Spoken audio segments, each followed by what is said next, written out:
హిమాయత్ సాగర్ ఉస్మాన్ సాగర్ నిజాం కట్టించిండు. హిమాయత్ సాగర్ 8 ఏళ్లలో పూర్తయింది. ఏది ఉస్మాన్ సాగర్ 8 ఏళ్లలో పూర్తయింది. హిమాయత్ సాగర్ 14 ఏళ్లలో పూర్తయింది. ఒక్కొక్క ఆనకట్ట 2 కిలోమీటర్ల పొడుగుంటుంది. కానీ ఎన్టీ రామారావు ముఖ్యమంత్రిగా ఉన్నప్పుడు ప్రారంభమైనటువంటి ఎస్ఎల్బీసీ ఇప్పటిదాకా పూర్తి కాలే. ఇగో ఈ పాలకుల కథ చూడ్రి. 40 ఏళ్ళు దాటిపోయింది.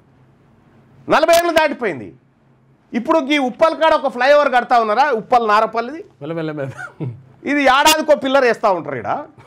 ఎందుకు లేట్ అవుతా ఉందంటే ఆల్రెడీ దీని టెండర్లు రై కమిషన్లు వంచక తిన్నారు కదా. ఇప్పుడు ఎవరికి కమిషన్లు రావు కాబట్టి ఎవడు పట్టించుకుంటలేడు అన్నట్టు దీని కథ. ఇది కమిషన్లు వచ్చే కార్యక్రమమే, ఇంకొకటి కాదు. నిజాం పరిపాలనలో బడ్జెట్కు అప్పుడు హెల్త్ అండ్ ఎడ్యుకేషన్ కలిపి ఉన్నాయి. బడ్జెట్లో 8% వాటా ఈ 2 రంగాలకు ఉండే. తెలంగాణ రాష్ట్రంలో ఈ పరిపాలకులు వస్తారనే, ఈ రెడ్లు రావులు వస్తారనే, వీళ్ళు ప్రజలను పిచ్చోళం చేస్తారనే కావచ్చు. బహుశా నిజాం ఎర్రగడ్డ పిచ్చి దవాఖాన కూడా కట్టించింది ఆఖరికి. వీళ్ళు ఎన్నడో పిచ్చోళం చేస్తారు జనమని.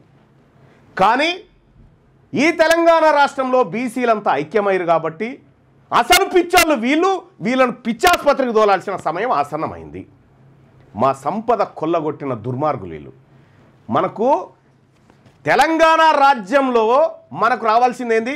ఈ 4,42,000 కోట్ల రూపాయలకు రేవంత్ రెడ్డి కేసీఆర్ ఇద్దరు జమానత్ ఉండాలి. 4,42,000 కోట్ల రూపాయలకు మీరిద్దరే జమానత్ ఉండాలి. మీ ఆస్తులు జమానత్గా పెట్టుర్రి.